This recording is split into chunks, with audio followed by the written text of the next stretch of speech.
Capítulo 986. A queda do Falcão Scott 4. Saint Tiris esperou alguns momentos e depois falou novamente. Alguns de vocês já enfrentaram um desses monstros.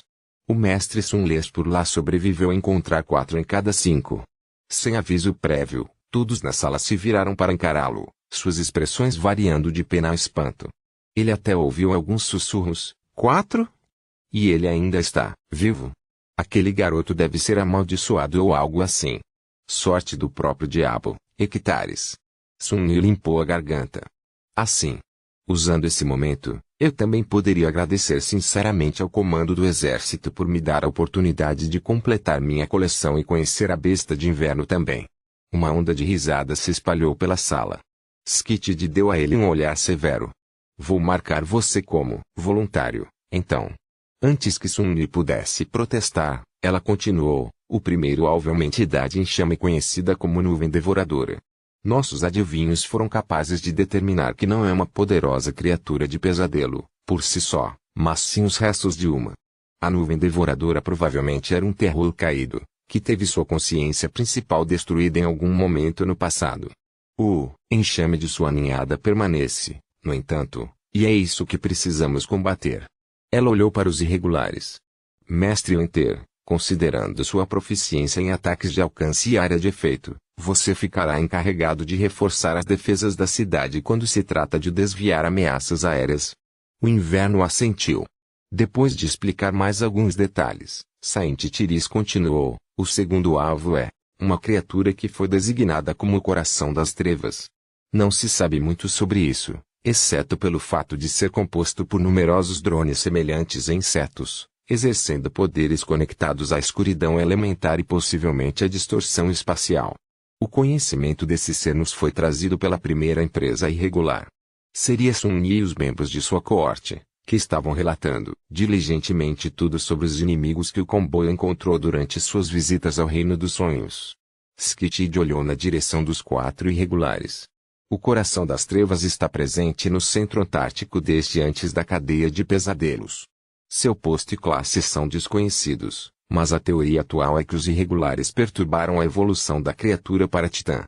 Se assim for, poderíamos ter evitado um desastre ainda maior. De qualquer forma, as pessoas mais adequadas para lidar com essa ameaça são. Ela nomeou 3 primeiros exércitos desconhecidos ascendente. Aparentemente, seus aspectos funcionariam bem contra uma infinidade de besouros assassinos e com infusão de escuridão. Sunni ficou feliz ao saber que ele não teria que enfrentar os malditos insetos novamente. Se as coisas correram conforme planejado. O terceiro alvo foi designado como Terror de Elo 49. Mais uma vez, sua classificação e classe exatas são desconhecidas, embora seja mais provável que a criatura seja um terror corrompido. É responsável por destruir o navio de guerra Ariadne, além de massacrar a guarnição da instalação do Elo 49. Mestre Sunles é o único sobrevivente conhecido do ataque, então ele é a melhor pessoa para nos informar sobre essa ameaça. Sunli permaneceu por alguns momentos e depois deu de ombros. Não há muito o que dizer.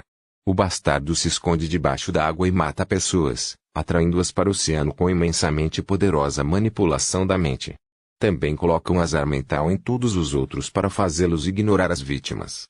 Esse é o padrão de comportamento que testemunhei, que não quer dizer que a criatura não tenha outros meios de ataque. Você pode ler os detalhes nos relatórios que enviamos. Ele pensou um pouco e acrescentou, se há uma coisa estranha nesse terror, é que ele emergiu apenas do portão.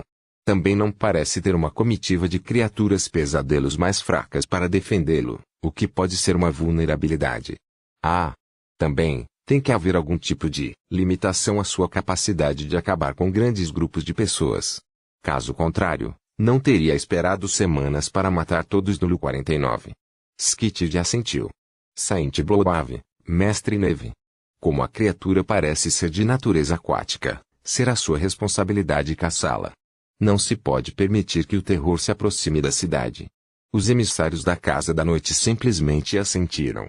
Sunni esperava que eles tivessem memórias suficientes de proteção da mente. Enquanto isso, Saint Tiris voltou-se para a imagem da besta de inverno. Uma pitada de desprezo apareceu em seu lindo rosto. A besta de inverno foi recentemente confirmada como titã corrupta.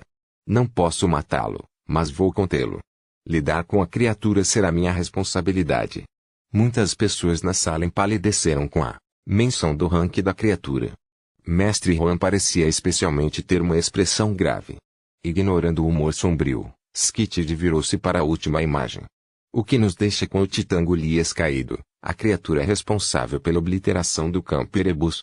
Observe que, a partir de agora, só experimentamos seu poder físico. A natureza exata dos poderes de Golias ainda não está clara, então. Não sabemos o suficiente para determinar como destruí-lo. Os mestres ficaram em silêncio, olhando para a imagem assustadora de um colosso de pedra atravessando uma paisagem desolada. Nesse silêncio, de repente houve uma voz calma: eu mato Golias. Todo mundo se virou, olhando para Sun-Ni com expressões confusas. Ele sorriu. O que? O bastardo me deve uma nova armadura. Além disso, nunca matei um titã antes. Deveria ser uma experiência interessante. A maioria deles balançou a cabeça. Este não é um bom momento para se gabar vazio, garoto. Sun-Ni encolheu os ombros. Tão bom quanto qualquer outro. Saint Tiris o estudou por alguns momentos e depois se virou. De qualquer forma. Antes que ela pudesse terminar, vários comunicadores da sala notificaram seus proprietários sobre uma mensagem recebida. Sun-Ni levantou uma sobrancelha. Isso foi incomum. O Falcon Scott ainda estava na área de efeito da besta de inverno, então não havia conexão de rede em nenhum lugar dentro das muralhas da cidade. Havia uma poderosa matriz de comunicação, no entanto, conectada através de uma cadeia de relés especiais Antártica Oriental. Sua largura de banda era muito limitada e principalmente monopolizada pelo comando do exército. Sun-Ni teve que gastar uma soma considerável de pontos de contribuição para receber uma pequena cota, o que lhe permitiu entrar em contato com Rain. Ainda assim, a cota era pequena o suficiente para ele ter que contar símbolos ao compor mensagens e, em vez de uma conexão constante, os pacotes de dados eram carregados e baixados 2 vezes por dia, de acordo com um cronograma rigoroso. Ele olhou para seu próprio comunicador para verificar a hora. Eram cerca de 10 da manhã no quadrante norte, que, traduzido para a hora local, estaria nem perto do período de ativação programado da matriz. Interessante. Ainda mais interessantes foram as pessoas que receberam a mensagem. Havia apenas 3 deles: Skitid, Bloab e Soul Reaperget. Saint Tiris leu a mensagem e franziu a testa levemente. O outro transcendente suspirou, depois mostrou brevemente seu comunicador a Naev e o escondeu. Mestre Jet olhou para a tela e não mostrou nenhuma reação, permanecendo em sua pose relaxada habitual. Sun-Ni hesitou por um momento, depois se inclinou para ela e perguntou calmamente: o que foi aquilo? Mestre Jet olhou para ele e deu de ombros. Santo morreu esta manhã no Reino dos Sonhos, enquanto defendia heroicamente uma cidadela de alguma criatura cruel do pesadelo. Dos valor. Sun-Ni ficou surpreso um pouco. Os santos não morriam com muita frequência. Algum pesadelo cruel, não é? Soul Reaper sorriu um pouco. Sim. As coisas vão acelerar muito agora. Não que isso importe para nós aqui. Por enquanto. Capítulo 987. A queda do Falcão Scott 5. Sun-Ni estava sentado na muralha do muro defensivo, olhando para a visão apocalíptica de uma horda gigante de criaturas de pesadelos avançando na cidade. Havia tantos deles que parecia que o próprio solo estava se movendo, fluindo para frente enquanto fervia e agitava. A escuridão que circundava a cidade era perseguida por dezenas de foguetes, que lentamente desciam do céu negro como estrelas brilhantes. No chão, rios de chamas devoravam as carcaças das abominações que haviam sido mortas nos ataques anteriores. A mistura incendiária queimava longa e quente, mas, felizmente, o cheiro de carne queimada dificilmente chegava ao topo da parede. Pilares de fumaça subiram no céu, torcendo enquanto lutavam para suportar seu peso. E acima de tudo, obscurecido por nuvens escuras, luzes fantasmagóricas da aurora giravam com tons de vermelho.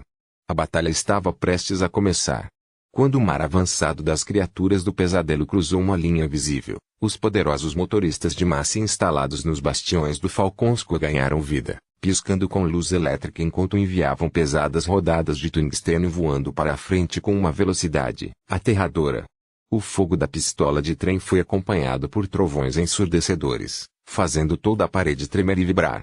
Embora as rodadas de tungstênio não tenham sido explosivas, eles impactaram a horda com força suficiente para produzir flashes de luz e ondas de choque devastadoras que pulverizaram dezenas de criaturas de pesadelos e cortaram faixas sangrentas em sua massa. A horda, no entanto, continuou avançando imperturbável. Um momento depois, as brechas criadas pela primeira salva das armas ferroviárias desapareceram completamente, e as abominações avançaram com frenesi assassino. À medida que os motoristas de massa acumulavam novas cargas, as torres de calibre pesado colocadas ao longo da parede se uniam à briga.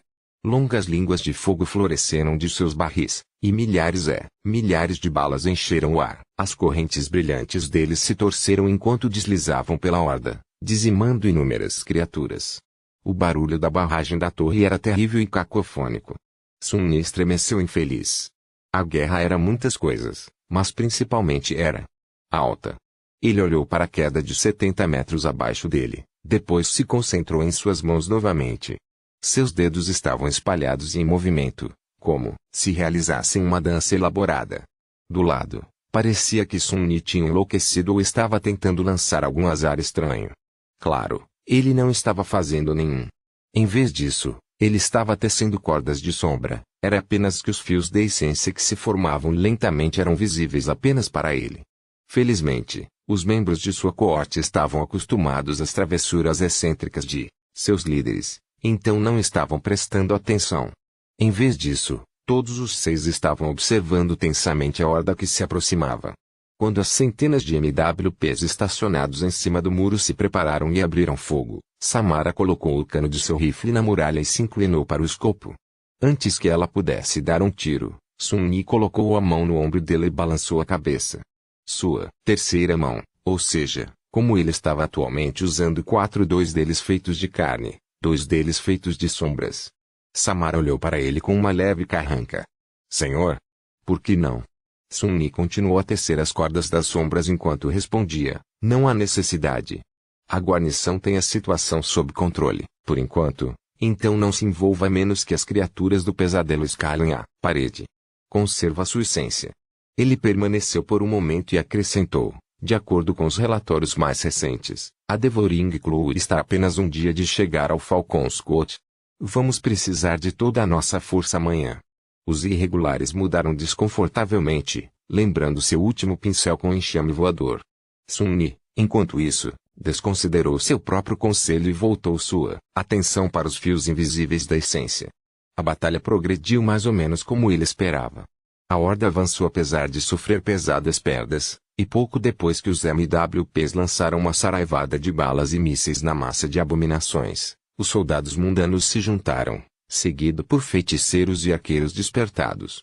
O cerco foi estranho, considerando que a maioria das medidas defensivas da cidade só foi capaz de lidar com as criaturas de pesadelos dormentes e despertadas. Para matar os caídos, os combatentes despertados tiveram que abandonar a segurança das ameias e resolver, emergindo de escotilhas fortemente blindadas na parede ou de túneis ocultos que se estendem sob o campo de extermínio. Esses túneis também foram usados para interceptar as abominações capazes de escavar o solo, e poderiam ser facilmente derrubadas caso o inimigo assumisse o controle de uma. Se uma criatura de pesadelo corrupta aparecesse, os mestres seriam enviados para destruí-la. Tudo parecia bem planejado e controlado, mas a realidade real era puro caos e caos. As abominações possuíam todos os tipos de poderes vis, de modo que cada ataque era imprevisível e perigoso. Cada vitória levou muitas vidas humanas para ser alcançada. Percebendo que uma linha de escotilhas se abre mais abaixo na parede e uma dúzia de figuras rápidas salta para fora delas, Sun Yi suspirou.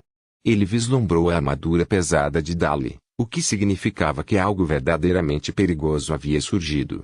O comando do exército era estranhamente protetor dos irregulares, mantendo-os em reserva por enquanto. Eles provavelmente deveriam fazer sua parte dos moribundos quando os alvos prioritários aparecessem. Considerando que a coorte de Knight havia sido desencadeada, a batalha atual deve ter ocorrido menos suavemente do que ele pensava. E, de fato, pouco depois de Dali ter eliminado o alvo recuado, a horda rompeu a barragem protetora e alcançou a parede. Parecia que as abominações haviam aprendido a usar as pilhas de cadáveres deixadas para trás pelos ataques anteriores como cobertura. A parte mais baixa do muro também foi a mais reforçada. Todos os materiais recuperados das carcaças das criaturas de pesadelos bem blindadas foram difíceis de violar, de modo que a horda parou no fundo por um tempo, sofrendo sob uma inundação de balas e projéteis explosivos. Então, no entanto, as abominações começaram a empilhar, uma em cima da outra, formando zigurates mórbidos de corpos. Os zigurates cresceram, subindo cada vez mais, à medida que mais criaturas de pesadelos escalavam as escadas feitas de carne contorcida. 10 metros, depois 20, depois 30. Finalmente, ficou claro que havia um risco substancial de que a horda escalasse o muro. Com um suspiro, Sun Yi parou de tecer e levantou-se, mantendo-se facilmente no topo da muralha. Um arco preto apareceu em sua mão e uma flecha que parecia ser feita de um raio acendeu em sua corda. Apóstrofo, eles sabem como construir torres de cerco agora. Desenhando o arco, Sun Yi permaneceu por um momento e depois enviou os Trick of Thunder voando para baixo. Um momento depois, os uivos das criaturas do pesadelo rasgaram o clamor da batalha, e o feitiço sussurrou em seu ouvido como um coro sonoro. A batalha começou. Capítulo 988, A Queda do Falcão Scott 6. E ainda continua quando Sun Yi e sua coorte terminaram o turno. Ou talvez já fosse outro ataque. Até agora, muitas vezes era difícil dizer onde um ataque terminou e um segundo começou. Descendo da parede, os irregulares passaram pelo acampamento movimentado abaixo. Carregadores pesados corriam para enviar pesados containers de munição. Soldados feridos estavam sendo triados e tendiam a. Novos reforços aguardavam sua vez de entrar nos elevadores. Aqui e ali, um MWP danificado estava sendo reparado às pressas por uma equipe de técnicos. Saindo da área de preparação, eles logo chegaram ao rinoceronte. O poderoso veículo não estava na melhor forma, mas ainda podia ser usado para percorrer a cidade. Além disso, enquanto os membros da coorte decidiram beliscar em quartéis confortáveis, Sun Yi optou por permanecer na familiar APCL até aprender a dirigir. Bem, mais ou menos. De Luster. Você vem conosco, capitão? Oh. Desculpe. Principal. Kim desviou o olhar desajeitadamente depois de fazer a pergunta. Sun Yi simplesmente balançou a cabeça. Hoje não. Eu tenho algumas tarefas para executar, então leve o Rino ao quartel e estacione-o no local habitual. Ah. E descanse bem. Amanhã será um longo dia. Embora a coorte tenha acabado não fazendo muito hoje, todo mundo ainda estava cansado. Eles partiram rapidamente, deixando Sun Yi em paz. O quarto dia de sua estadia no Falcon Scott estava chegando ao fim. Circulando sua essência para aumentar sua taxa de reabastecimento, Sun Yi caminhou por alguns minutos, respirando o ar frio enquanto o zumbido de explosões distantes passava por cima dele. Então, ele pulou no degrau de um transporte em movimento e permitiu que ele o levasse para mais perto de seu destino. As vistas de uma cidade em guerra passaram por ele, muitos refugiados se amontoaram em poucos prédios. Todo mundo estava fazendo o possível para criar algum tipo de ambiente aceitável para si e para seus vizinhos. Mas havia muitos problemas também. A maioria dessas pessoas ficou abalada e traumatizada, algumas muito próximas de quebrar. Houve muitos conflitos e explosões violentas e sentimentos ainda mais sombrios. Havia muitas criaturas de pesadelos nascendo dos corpos dos aspirantes fracassados também, desde que o feitiço correu desenfreado entre os refugiados e não havia soldados suficientes para encontrar todos os infectados antes que o pior acontecesse. Uma atmosfera sufocante de medo, tensão e tristeza permeava o ar. E, no entanto, as pessoas viviam.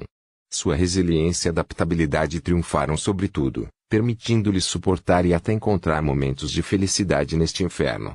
Sun Yi viu muitos sorrisos, ouviu muitas risadas e testemunhou muitos pequenos detalhes de como os refugiados estavam lidando com suas condições alteradas enquanto esperavam ser evacuados. Eles ainda têm esperança. Eventualmente, ele pulou e caminhou o resto do caminho a pé, alcançando uma seção da área de preparação onde grandes armazéns brancos estavam em várias fileiras, cercado por uma massa de atividade. Era aí que os materiais vasculhados estavam sendo processados e refinados para o uso do primeiro exército. Um engenheiro de aparência cansado encontrou no portão. Major Sensou? Sun Yi assentiu e permitiu que o homem o levasse a uma fileira específica de armazéns. Sim, recebemos seu pedido. A aprovação veio rápido o suficiente. Desde que você tenha pontos de contribuição suficientes, poderá cortar um bom pedaço para si mesmo. Não que eu saiba para que você precisa. Geralmente, são os mundanos que armamos com material processado que sonham em usar memórias, e não o contrário. Sun-Yi sorriu. Os armazéns estavam cheios de carcaças da Nightmare Creature, aquelas valiosas o suficiente para serem recuperadas do campo de batalha e processadas pelo exército. O cadáver do remanescente da Rainha Jade, o tirano corrompido que Elskitid havia matado, havia sido colocado aqui uma vez, por exemplo. A carapaça de Jade incrivelmente durável do besouro monstruoso foi então refinada e usada para reforçar uma seção da parede. A maior parte do material processado foi usada instantaneamente para fortalecer as fortificações da cidade ou do próprio primeiro exército. Havia todo tipo de coisa que poderia ser feita com várias partes do Nightmare Creatures, desde a criação de armas brancas e a atualização das conchas blindadas dos MWPs até o poder de mecanismos exóticos de tecnologia ortográfica. Foi por isso que Sun-Yi teve que aumentar seu peso, negociar um pouco e gastar um monte de pontos de contribuição para receber uma cota modesta. Estudando os armazéns, ele perguntou: ontem houve um diabo corrompido que conseguiu romper o muro. Onde é mantido? O engenheiro olhou para ele por alguns momentos. Capítulo 989. A queda do Falcão Scout 7. Carregando a agulha no ombro, Sun-Yi escolheu caminhar até seu próximo destino. A coisa era pesada o suficiente para que mesmo um mestre como ele sentisse um pouco de tensão. Depois de um tempo, então ele teve que se envolver nas sombras em algum momento. As pessoas estavam lhe dando olhares estranhos, mas ninguém disse nada. O sudário do marionetista identificou Sun-Yi como um despertado, e o Akinade era conhecido por fazer coisas estranhas de vez em quando. Sun-Yi também descobriu que pessoas mundanas costumavam agir com vergonha na frente dele desde que ele se tornara um mestre, o que agradavelmente cortou o número de conversas embaraçosas que ele tinha que ter. Então, ele só tinha que ter cuidado para não bater em ninguém com agulha pesada por acidente. Enquanto caminhava, Sun-Yi decidiu verificar suas runas por tédio. Fragmentos de sombra, 2471 4000, Ele sorriu um pouco. O ser com Falcon Scout poderia ter sido um assunto terrível, mas uma coisa que não faltava eram inimigos para matar. A taxa em que ele ganhou a fragmentos aumentou muito nos últimos 3 dias. Até agora, a alteração feita por cada fragmento individual era insignificante, mas foi somada. Ele agora era consideravelmente mais forte do que no início da campanha na Antártica, e o quinto núcleo não era tão inatingível quanto parecia antes. Nepis ainda estava longe de alcançar terror, também, o que significava que ele finalmente teve a chance de alcançar sua classe. Pelo menos por um tempo. Apóstrofo isso importa agora. No final, nós dois seremos titãs ou mortos. Pesadelo estava subjugando muitos sonhos hoje em dia também. Em suma, Sun-Yi estava em boa forma.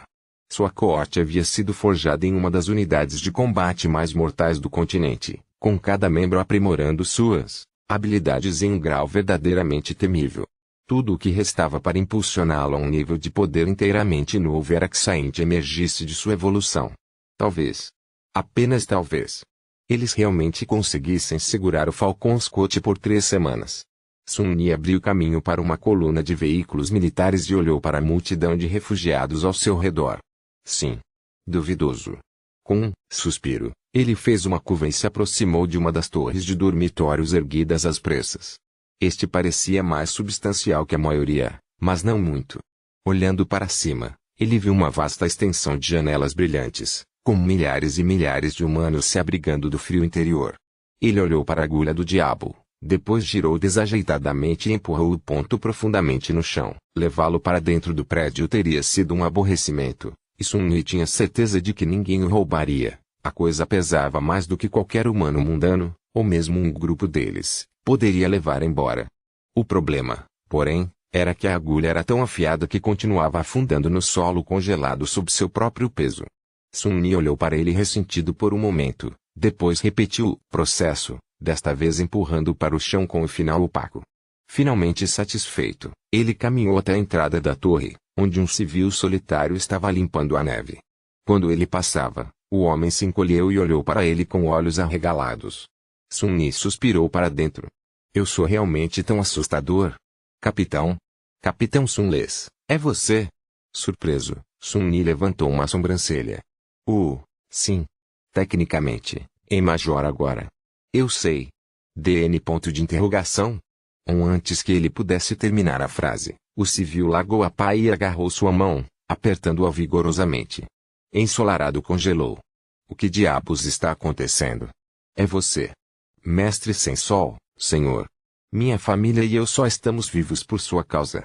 Depois de Erebus Field, pensei. Desculpe. Mas você nos trouxe todos aqui. Obrigado, muito obrigado.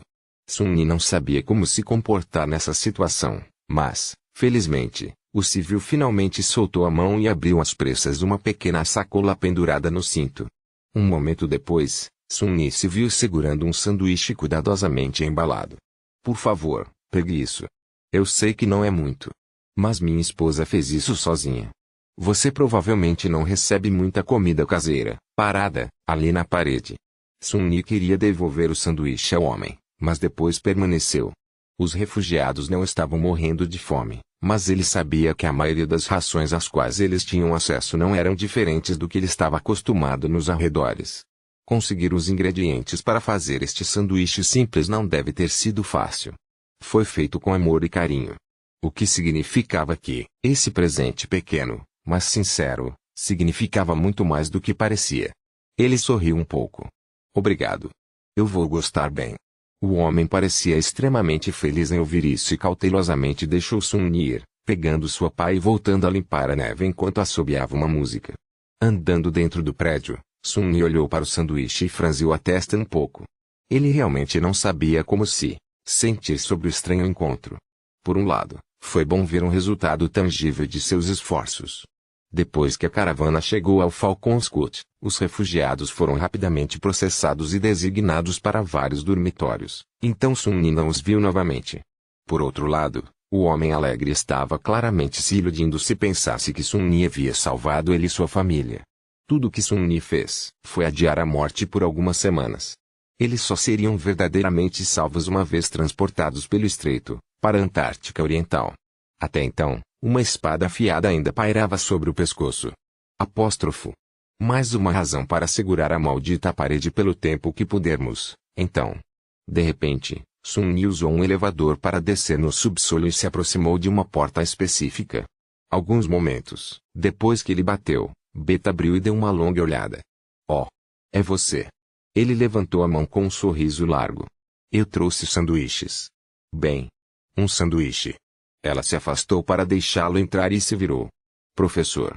Seu favorito é o Akine está aqui. Sun-Ni dispensou as botas do sudário do marionetista antes de entrar. Essa pequena ação o fez se sentir estranhamente nostálgico. Vida civil. Como é que eu mal me lembro do que é? Capítulo 990, A Queda do Falcão Scout 8. Sun-Ni não tinha nenhuma razão específica para essa visita, além de simplesmente querer verificar como o velho se estabelecera. Desde sua primeira impressão, o apartamento do dormitório era pequeno demais e com ossos nus para alguém da estatura do professor Obel. Havia 5 quartos compactos, conectados a uma sala de estar, cozinha e banheiro compartilhados, com 3 dos quartos ocupados por outras pessoas. Ele podia ouvir a voz de uma criança atrás de uma porta, o que significava que poderia haver famílias inteiras de refugiados morando aqui. Nesse sentido, talvez o fato de o professor e Beth receberem uma sala inteira para si já fosse um privilégio. Ainda. Que diabos? Talvez, ele não devesse ter ficado surpreso. O professor Obel era de fato um cientista distinto que havia feito grandes contribuições para a humanidade, mas o Centro Antártico era o centro administrativo de todo o quadrante. Com 200 milhões de pessoas concentradas no Falcon Scout, deve ter havido muitas pessoas distintas esperando sua vez ser evacuada. Beto levou para a cozinha e colocou uma chaleira no fogão. Agora que eles não estavam ocupados tentando impedir que a caravana desmoronasse, Sun-Ni percebeu que a jovem parecia um pouco abatida em comparação com a forma como ela estava no Lu-49. Havia olheiras sob seus olhos, uma ligeira incerteza em seus movimentos e uma inclinação sombria em sua testa. O temperamento de Beth, no entanto, não havia mudado nem um pouco. Diga-me direito, a parede vai aguentar. Sun-Ni permaneceu um pouco, perplexo com a pergunta franca. Como eu deveria saber? Claro, vai aguentar. Até que não aconteça. Betty zombou, despejando chá sintético em 3 xícaras de liga barata. Ponto de interrogação. ND e ainda assim você parece estar terrivelmente calmo. Sun-Yi coçou a parte de trás da cabeça em confusão. Eu pareço calmo. Bem, acho que sim. Quero dizer, o que, de pior pode acontecer? A jovem olhou para ele com indignação. Morte. Você pode morrer. Ele pensou nisso por alguns momentos. Prefiro não morrer, é claro. Mas a morte é definitivamente muito melhor do que algumas outras coisas. Acredite em mim. Sun-Yi viveu várias experiências medonhas e ainda se lembrava de alguns dos pesadelos angustiantes a que fora submetido por seu corcel sombrio. Parecia que ele havia desenvolvido uma tolerância anormalmente alta à dor e ao medo em algum lugar ao longo do caminho, sem nem perceber. É claro que sua indiferença pareceria estranha para uma pessoa mundana. Sun-Yi abriu a boca, pensando que provavelmente deveria tentar consolar Betty, de alguma forma, mas naquele momento o professor Obel finalmente apareceu, poupando os dois um momento de constrangimento. Ah, Major Sensol. Que gentileza sua poupar tempo para esse velho. Os 3 se estabeleceram atrás de uma pequena mesa de jantar, tomando chá. A princípio, Sun-Yi foi quem falou a maior parte do tempo. Então, as defesas da cidade estão em boas condições por enquanto. Ah, mas esperamos um grande ataque amanhã. Certifique-se de permanecer dentro e não vá para os níveis de superfície do edifício, não importa o que aconteça. Betty e o professor Obel compartilharam um olhar. Por alguma razão, a jovem parecia infeliz com seu mentor. Sim, todos receberam instruções sobre como se comportar quando um alerta de ataque aéreo é ativado. Obrigado por nos lembrar, jovem. Sun-Yi sentiu e depois hesitou por um tempo. Eventualmente, ele perguntou em um tom cauteloso, lamento perguntar, professor, mas por que você ainda está aqui? Eu pensaria que você seria colocado na lista de prioridades para evacuação. Todo civil da cidade foi designado como membro de um determinado grupo, cada um com um valor diferente. Os cidadãos de alto valor deveriam ser transportados pelo estreito primeiro, com todo o resto colocado em uma longa fila por um algoritmo randomizado. Vários fatores podem afetar o peso de alguém no algoritmo. Famílias com crianças pequenas tiveram a chance muito maior de serem colocadas mais altas, por exemplo, enquanto pessoas com defeitos genéticos seriam colocadas mais baixas. O nível de cidadania também afetou o algoritmo, o que significava que os não-cidadãos da versão local dos arredores seriam evacuados por último. Figuras. Um DN ponto de interrogação? Ou no entanto, nada disso tinha a ver com o professor Obel. Segundo todos os relatos, ele deveria estar em um dos primeiros navios fora do porto. Os navios gigantes estavam correndo entre o Falcon Scout e a Antártica Oriental há vários dias, afastando muitos milhões de pessoas. Beteu ao velho um olhar contundente. Sim, professor. Por que você ainda está aqui? Antes que ele pudesse dizer qualquer coisa, a jovem virou-se para Sun-Yi e disse com indignação, acredite ou não, o velho. O professor desistiu de sua posição na lista de prioridades, dizendo que não iria embora sem o assistente. E como não tenho nada a ver com o grupo de alto valor, agora estamos presos ao grupo de seleção padrão. Só os deuses sabem quando receberemos uma vaga na fila, quanto mais sairmos. Sun-Yi piscou algumas vezes. Isso é verdade, professor? O velho olhou para baixo com vergonha. Oh, vocês não entendem. Eu sou um homem velho, sabia? Meus ossos ainda doem pelas longas semanas passadas na estrada. Não posso descansar um pouco antes de pular em um navio? Betty zombou e, desta vez, Sun-Yi estava inclinado a concordar. Que tipo de razão é essa? Obviamente, havia algo mais profundo acontecendo. Felizmente, o professor simplesmente não queria deixar Betty para trás. O que já era estúpido. Se ele estava em alguma missão autossacrificial, Sun-Yi teve que corrigi-lo.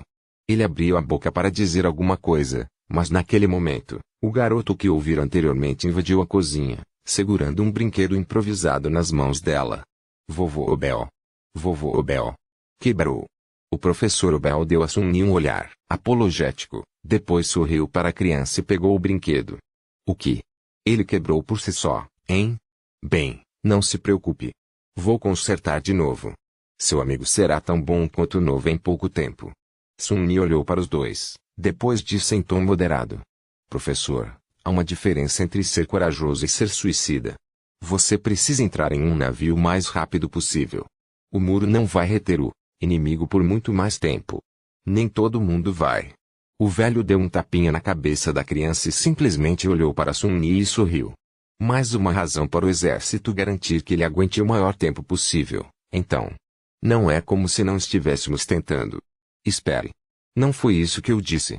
Sun-Yi estremeceu, depois terminou o chá de uma só vez e levantou-se. Eu acho que você está certo. Eu vou então. Ele olhou para Beth. Entre em contato comigo se precisar de alguma coisa. Com isso, Sun-Yi deixou o pequeno apartamento e voltou à superfície. Pegando a agulha do diabo, ele grunhiu e colocou de volta no ombro. Maldito professor. Como se eu já não tivesse dores de cabeça suficientes. Resmungando baixinho, Sun-Yi carregou a agulha pesada enquanto se dirigia para o quartel distante.